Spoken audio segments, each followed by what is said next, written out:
박희락교수입니다. 오늘은 주한미군 철수 책임질 수 있나 하는 내용에 대해서 말씀드려보겠습니다. 여러분들께서는 얼마 전에 우리나라 대통령 중에 한 사람이 북한의 핵무기 개발에 대해서 북한은 핵무기를 개발할 수 있는 의지, 능력도 없다. 그리고 핵무기를 개발하게 되면 내가 책임지겠다 라고 하는 사실을 기억하실 겁니다. 근데 지금 북한은 수소폭탄을 포함해서 수십 개의 핵무기를 개발했습니다. 그런데 그 대통령이 책임질 수 있습니까? 그 대통령이 책임진다는 것은 북한이 핵무기를 개발하지 않던 상태로 되돌려야 됩니다. 근데 그 사람은 지금 이 세상에 없습니다. 이와 같이 안보는 책임질 수 없습니다. 누구도 쉽게 말로 책임질 수 없기 때문에 어려운 겁니다. 그런데 최근 미국의 월스트리트 저널지는 트럼프 대통령이 미 국방부에다가 주한미군의 철수 또는 감축을 지시했다는 보도를 했습니다. 그리고 미 국방부 장관도 아직까지 명령은 내리지 않았다고 말은 했지만 주한미군 감축 가능성을 전혀 부정하지는 않고 있습니다. 여러분들께서는 트럼프 대통령이 독일에 있는 주독 미군 9,500명을 일방적으로 지시한 사실을 기억할 겁니다. 아마 여러분들께서도 트럼프 대통령이라면 능히 주한미군의 감축 또는 전면적인 철수도 결심할 수 있다 생각을 하실 겁니다. 그래서 상당히 불안하실 겁니다. 그런데 문제는 뭡니까? 우리 국민들보다 더욱 불안하게 생각해야 할 정부는 태연하다는 겁니다. 정부는 우리 국민들을 대신해서 우리 국민의 안전을 보장해야 되는 그런 임무를 띠고 있습니다. 그럼 정부가 더욱 불안해야 되고요. 그러한 그 불안함을 막기 위해서 노력해야 됩니다. 그러한 노력을 하면 우리 국민은 덜 불안하겠지요. 근데 현 정부는 천하태평입니다. 그러니 저를 포함한 전문가들은 너무너무 불안한 것이요. 그러면 주한미군의 기능에 대해서 한번 말씀드려보겠습니다. 여러분들도 주한미군이 우리 안보에 도움이 된다는 다 아실 겁니다. 근데 구체적으로 몇 가지를 한번 들어보겠습니다. 첫 번째 가장 중요한 기능은 주한미군은 미국 전쟁 개입의 인계철선 기능을 합니다. 그 인계철선이라는 것은 지뢰에 사용하는 건데요. 그 선을 건드리면 지뢰가 터집니다. 다시 말하면 주한미군을 공격하게 되면 미국 대통령이 미군에 대한 공격이기 때문에 미 의회에 허가도 없이 바로 전쟁을 선포할 수 있습니다.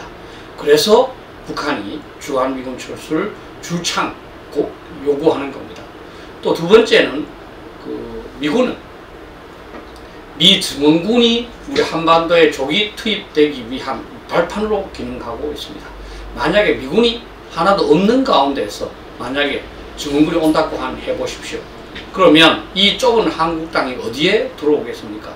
그러나 주한미군이 있어서 미리 준비해두기 때문에 미군은 뭐 일본어도 오겠습니다만 일본에 와서 준비를 하더라도 그만큼 전투에 투입되는 그 소요 시간이 줄어듭니다. 그러니까 쉽게 전투에 투입되고 바로 전투 임무를 수행할 수 있는 거죠. 세 번째는 사실은 우리 한국 또 한국 경제의 국제적 신인도를 보증하는 역할을 합니다. 우리 한국을 세계 최강국인 미국이 지켜준다는 그 증표가 주한미군 아니겠습니까? 그죠? 그러면 많은 사람들이 한국의 기업 또는 뭐 한국의 주식에 투자를 하게 되겠죠. 그러면 그것이 우리 경제 활성화로 연결되는 겁니다. 우리 한국 경제의 보증수표다 이렇게 볼 수 있습니다. 또 마지막으로 주한미군 자체가 굉장한 가치를 갖고 있습니다. 뭐 여러분도 아시겠지만 주한미군은 공군도 있잖아요. 거기에 비행기가 다 있습니다. 또 이제 육군도 있지 않습니까? 육군이 탱크도 갖고 있고 장갑차도 갖고 있고 야포도 갖고 있습니다. 또 이제 뭐 여러분들 아시겠지만 패트리어트 미사일도 갖고 있고 또 이제 사드 미사일도 배치해두고 있습니다. 그 자산 가치만 해도 어마어마하다는 겁니다. 제가 자료를 찾아보니까 2000년대 초반에 한번 평가를 했더라고요. 이 국방부에서 국회에 국정감사하면서 보고한 자료도 있고 또 통일연구원에서도 한 것이 있더라고요. 보니까 대략 이 주한미군이 갖고 있는 장비의 자산 가치만 해도 20조 내지 30조가 된다고 평가하고 있습니다. 그런데 이것을 우리가 만약에 대체한다고 하면 훨씬 더 조금 더 비싼 그 비용을 들여야 되지 않겠습니까? 우리가 대체해야 된다면 대략 30조 내지 40조의 비용이 든다. 이게 사실은 이제 지금으로부터 한 20년 가까운 그 전에 평가된 겁니다. 그렇다면 이보다 지금은 훨씬 더 가치가 높겠죠. 2011년도에 국방대학교의 권현철 교수가 이제 논문을 하나 발표했습니다. 이 주한미군의 가치에 대해서. 권 교수는 이전에 이런 그 연구 자료를 인용을 하면서 미 정군의 가치를 그 당시로 120조 원이라고 평가하고 있습니다. 지금은 아마 200조 내지 300조가 되지 않을까 이렇게 생각합니다. 따라서 주한미군이 한국에 주둔함으로 해서 그만큼 우리는 국방비를 절약할 수 있는 겁니다. 여러분, 우리는 휴전 상태입니다. 휴전 상태의 국가가 GDP의 2.4% 정도만 지출을 하고 있습니다. 미국은 유럽 국가들에게 GDP의 2% 정도를 지불하라고 요구하고 있습니다. 세계 대부분이 2% 정도입니다. 그런데 우리는 휴전 상태에 북한 핵무기까지 개발해서 호시탐탐 노리고 있는데 2.4% 정도만 지출을 한다는 것은 그만큼 미군이 장비 또는 유사시에 우리를 지켜주겠다는 약속으로 우리의 그 군사력 증강 소요를 대체하고 있는 겁니다. 다시 말하면 주한미군이 있음으로써 우리는 국방비를 절약했고 그 돈으로 경제 발전에 집중적으로 투자해서 현재 우리가 있다 이렇게 보셔야 됩니다.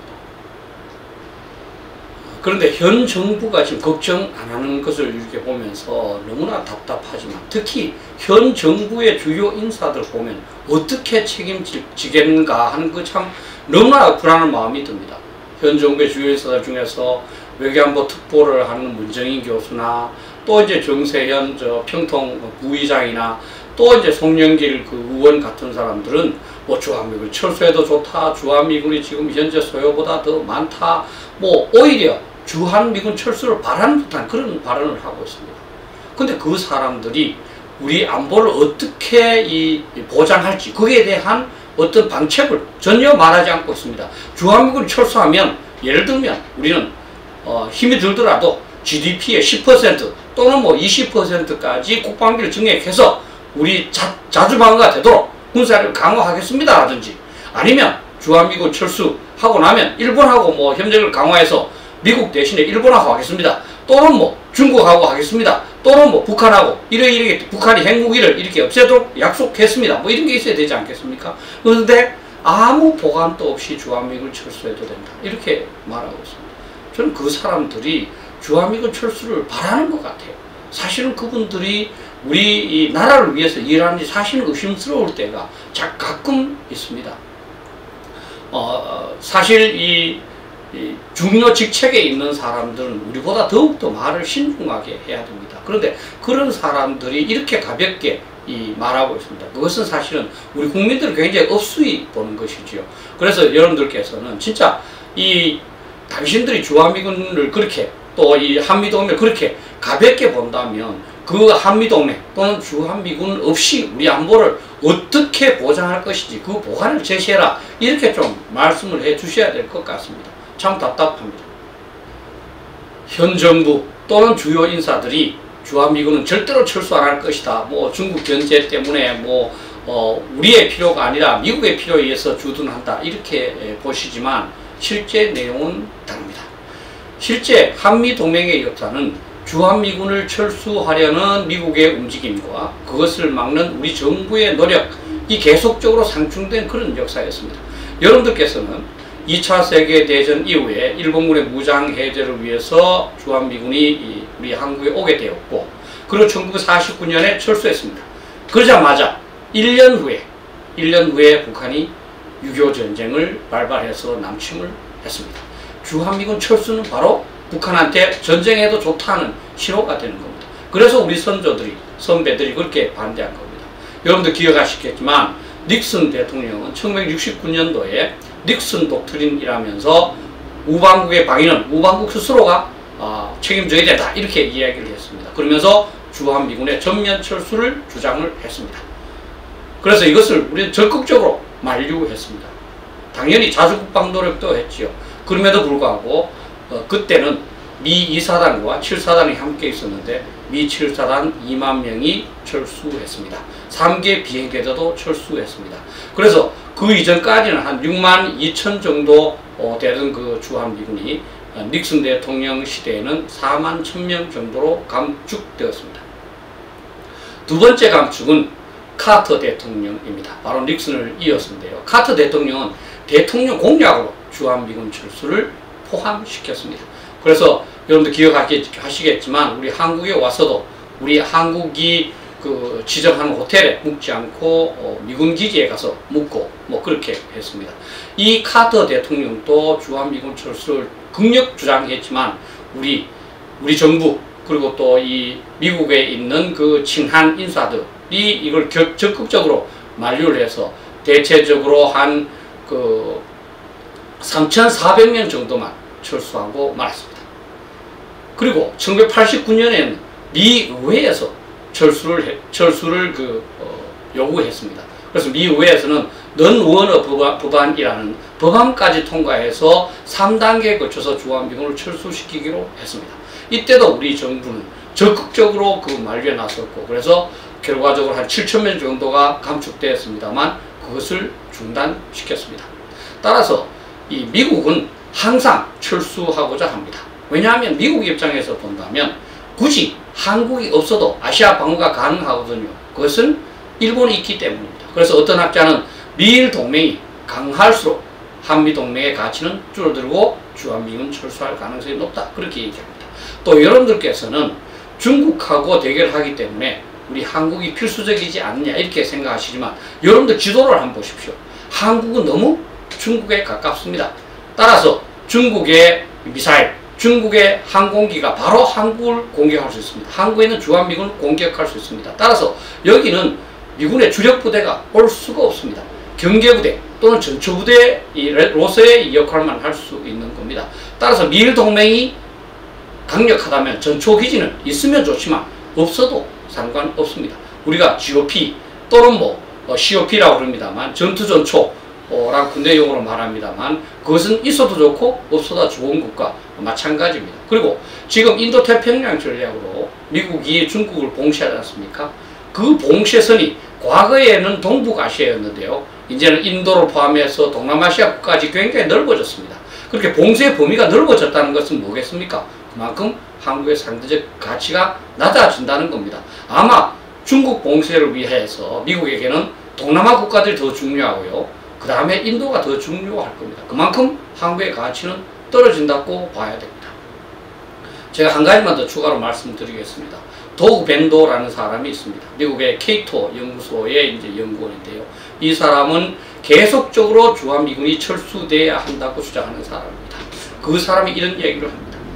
미국은 아주 큰 나라다. 주한미군 있음으로써 조금의 플러스가 있을 수 있다.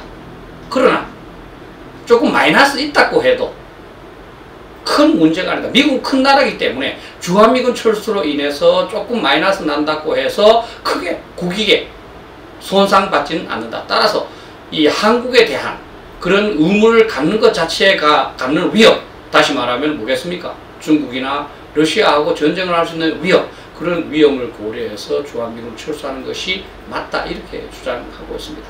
우리는 우리 입장에서만 그 보는 경향이 있습니다. 그러나 여러분들께서는 미국 입장에서 주한미군이 또는 한국이 정말 미국의 사활적인 이익을 걸고 지킬 만한 것인지 그걸 한번 살펴보시기 바랍니다.